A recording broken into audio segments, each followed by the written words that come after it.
KSCI-TV.com.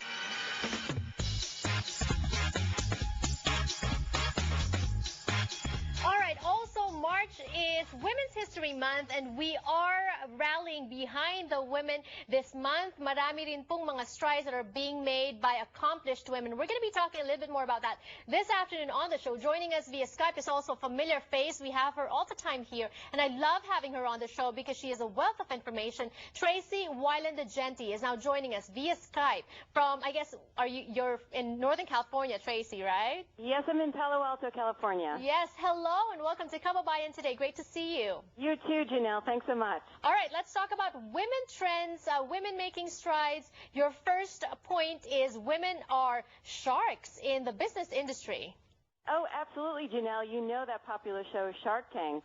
Well, I think, like Forbes, that entrepreneurism is the new women's movement, and I love how Shark Tank makes it so real for all of us to be able to be entrepreneurs. In fact, women-owned businesses are growing at twice the rate of men's businesses. Right. It's fascinating. And even if they don't own their own businesses, they are in the driver's seat being CEOs and really executive decision makers in several big firms. Oh, absolutely, Janelle. I see velocity for women in Fortune 500 companies as CEOs.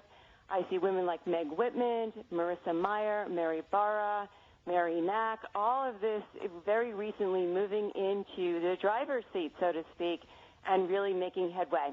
Why is it that, Tracy? What are innate qualities in women that help us, drive these big major companies? Oh, absolutely. You know, Janelle, I think people need to realize that 52% of the population in America actually don't work for large companies, Fortune 500 companies. Most of us actually work for small and medium-sized businesses, but we don't always hear about those statistics, and the percentages of women in executive positions are much higher in those types of firms. Mm-hmm. And is it because of our intuition? Is it because of our tenacity? Oh, women, when I researched and talked to women about, they take risks, they don't view things as obstacles, they view things as opportunities. And if they hit a wall, they just make a right turn and they overcome any kind of challenge. And speaking of overcoming challenges, women athletes are also overcoming struggles. Absolutely. It was a young woman, age 27, a Dutch woman, who won the most gold medals and silver medals in the Olympics in Sochi, 5 medals in total. And in 2012, there were more American women participating in the Olympics than men. And so I look at that as, these myths about women not being competitive, not wanting to win, not joining teams. To me, the Olympics were just examples of how this isn't true, and that whatever women pick, they're successful with it. Right. Gone are the days when women are thought to be just relegated in the homes, not to say that it's not a hard job, an admirable job, but also now women are coming out more. To what do you attribute this? Well, one thing is I think women have more options today. Let's face it, Janelle, when I grew up, I either worked as a teacher or you worked in a large company.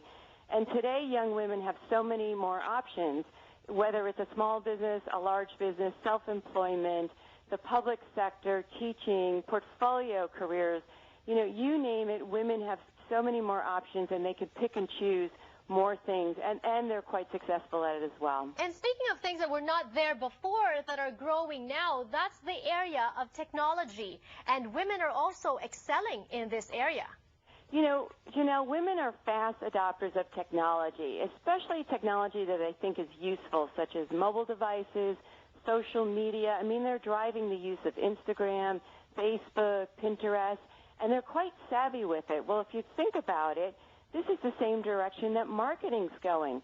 Firms are looking for people who understand social media and understand how to use it. And women have a great opportunity here, and many of them are starting startups and having them sold and really making some great dollars. Right. And when you talk about women trends, Tracy, I know these are just 4 of the things that you talk about in your blog, in your talks, perhaps in your book? The new book out is called Employed for Life. Thank you, Janelle. It came out this January, and it's about staying employed for a long life. Congratulations, Tracy. Now, armed with all these things that we know about women, how do you think should we use it?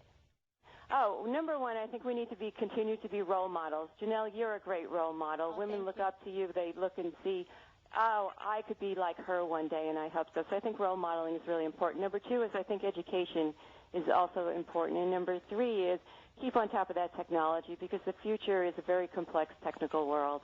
All right. Well, thank you so much, Tracy, Wilen-Daugenti. We're not afraid because you're always here giving us tips, sharing with us everything that you know, everything that you've researched. More power to you. Thank you, Janelle. Tracy Wilen-Daugenti, thank you so much for joining us on the show. We will be back for more. Don't go away.